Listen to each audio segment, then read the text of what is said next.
All right, so I want to do something a little bit different. So I was getting my GoPro ready for the season and started digging through, and I found this old video that I had recorded from in car from Jacksonville, Illinois, from July of 2020, I think. And so I was watching it, and this was really early on in my 410. This is like night 5 or 6. Still trying to really figure this out, and I saw a lot of change in the way that I drove from the beginning of the race to the end, and I thought, wow, that's really interesting how much I kind of learned and progressed. Let's make a video and talk about what I look at whenever I watch a GoPro from inside my car, because this is like my go-to. I do this all the time. I'll record this and I'll go back and watch it like 100 times, and I'll just nitpick it to death. So today I'm not really going to nitpick, just going to kind of go through and talk about just some basic things. I don't know if this is going to be interesting or helpful for anybody. I definitely think it would be interesting. This would be something that I would really enjoy seeing from other drivers, especially ones that compete at a really high level. I'd love to see their input and their take on things. And so we're just going to go through this. I ran really good in my heat. I started 5th or something and won, and then they redrew the top 8. So you can see right here, whoops, that's not what we want to do. That's Selzy, Zach Dom, and 2 rows in front of me. I think that Shane Stewart, Rico, and then Paul Nienheiser. So this is a pretty stacked field for a MOWA show. And like I said early on, and I think we did okay, but I kind of wanted to do some commentary. So we're going to watch a few laps. We've got some cautions. I've already went in and edited this down, so it's not the full GoPro, or not all the cautions and everything. So start on the inside. One thing that I noticed when I watch this is how snappy I am with the steering wheel. And so this is just something that, like, being new to the car in a 410 and making some changes and not really being sure exactly what the car is going to do, I get a lot more comfortable with the car as the race goes on, and we'll notice that right off the bat, just trying to get sorted out. The top's where I want to be, so that's the first place that I'm going to go to try to make it work.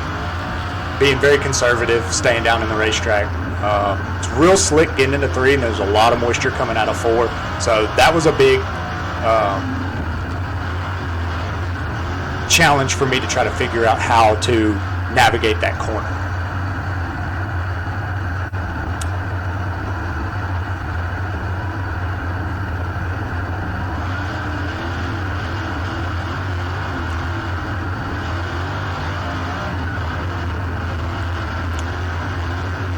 So early on, I'm kind of cheating the cushion really bad.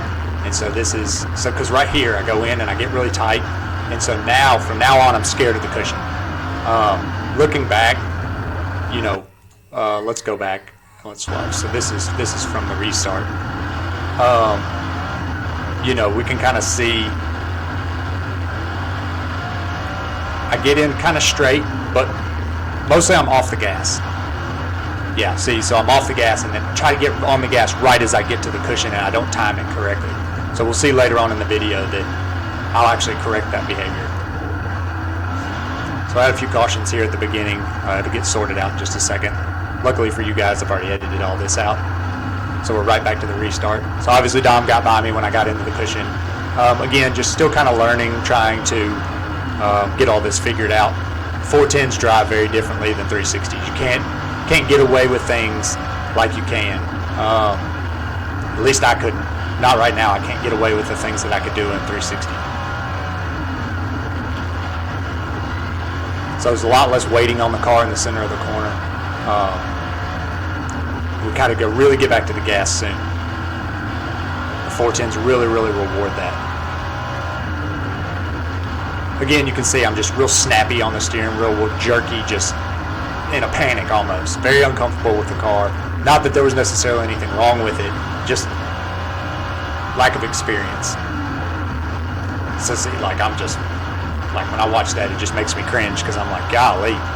But the good news is, we kind of sort that out. One thing that I was doing in turn 3 was cheating it really bad, trying to slide to the moisture, and that didn't work very well. I'm also real late to get back to the throttle. If you'll listen, Here later in the race, you'll notice me get back to the throttle a lot sooner. Not hammer down, but just keeping the back of the car loaded. Early in the race, I was kind of sliding and waiting on the car before I got back to the throttle, which is kind of something maybe you do a little more in a 360, probably not to this degree.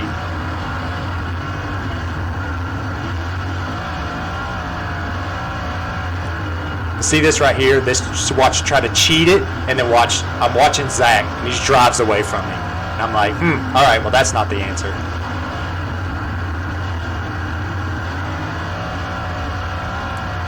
So you notice I immediately go, I don't do that again. So I learned from that, so that was really good.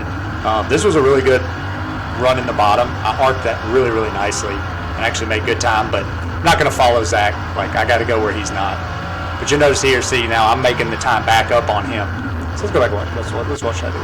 Uh-oh, I have just completely skipped the video back.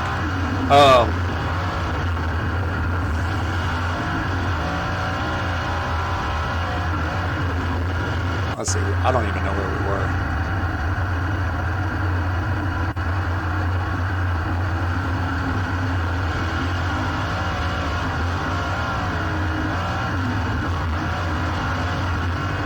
So hear me back to the throttle real soon, but then I got out for some reason and tightened the car up. I think I wasn't sure what Zach was going to do. Again, this is the same clip where I tried to cheat across it. I think 360s let you get away with that a little bit more because they have a much better left rear tire and let you kind of drive across the slick on entry. These things here are just, if you try to drive across the slick on entry, your car just dies. You just lose everything.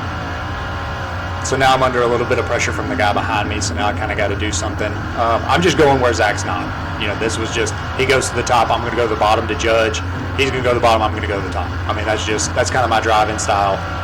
Just go where they're not, which I like that about myself. Tried to go to the bottom there, but it was a little too late. I expected him to go back to the bottom.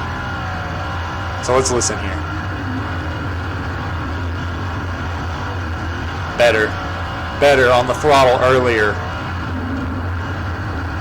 Here, I didn't like the way that I ran the bottom here. Tried to chop the entry too much. Better, much better. Just getting back to the throttle sooner just settles the car down.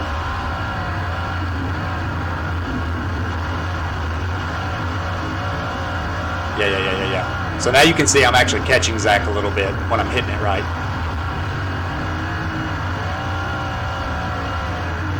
Not following him out of the corner, like I'm kind of driving down off the cushion attitude. And my car was a little snug, it made me nervous. I didn't want to get turned into the wall. So the video is fixing to end here. I get tight in the cushion and it messes my GoPro up, but you know, we can kind of see, let's go back. You know, we're not setting the world on fire by any stretch. But right up here in front of me, you know, there's Shane Stewart and Dominic Scelzi. Nienheiser's right in front of him. Rico had really checked out. He's way over here somewhere. But we're doing okay. We're making good time. These guys are not driving away from me. I'm not running them down by any stretch, and didn't by the end of the race. But I'm doing a lot of exploring and moving around. I'm using Zach as a gauge for what I'm doing, how my lines are working. Like I said, I think that, you know, one thing that I definitely, comfort in the car was one thing that I learned here, just getting laps. I just needed laps early in the race. Let's get back a couple of laps and let's watch see my arm move. It's much slower, more calm. You know, you're going to have to turn the steering wheel, but you can feel it early in the race. It was just very snatchy. So I'm getting a lot. So I'm slowing my arms down a little bit here as it goes. Comfort in the race car. That's all that is, comfort and confidence.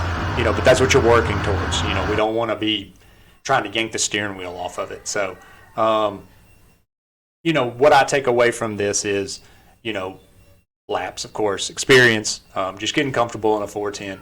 But one thing that I definitely picked up was getting back to the throttle sooner. Early in the race, I was charging the corner really hard and then waiting on the car in the center and then trying to get back to the throttle. And that just was, in these cars, that is not the answer. You got to get the car in the corner and immediately get back to the throttle. Get that car loaded back down and settled, and it'll drive through the corner so much better. And so we really saw that here, especially when we're running the top. Even when we were running the bottom, because the one time that I arced the corner open and got back to the throttle smoother. It drove down across the apex, and I really made up a lot of ground on Zach. The next time, I kind of chopped the entry, and then I was kind of stuck in a slide waiting on the car, and it wasn't getting back to the throttle. So from a mechanical standpoint, from a driving standpoint, that was a big takeaway here. There's a lot of little details, that, of course, there's 1,000 things that I'm doing wrong and could be doing better, but I just kind of wanted to give everybody my perspective, just see if this is interesting to anybody. So if you like the video, subscribe, because I think I'm going to try to do this some more. So like and subscribe to the video, and we're going to Florida to run with the All-Stars and the Outlaws. I don't think I'm going to do this for every one of them, but I am going to record all of the races, and then we'll go back and pick out some that I think are really interesting, or I learned something, or there maybe was some valuable content that happened. So leave me a comment, please. Tell me what you think about this, kind of going forward, if we want to see more of this, because I personally think this would be very interesting. Thanks, guys.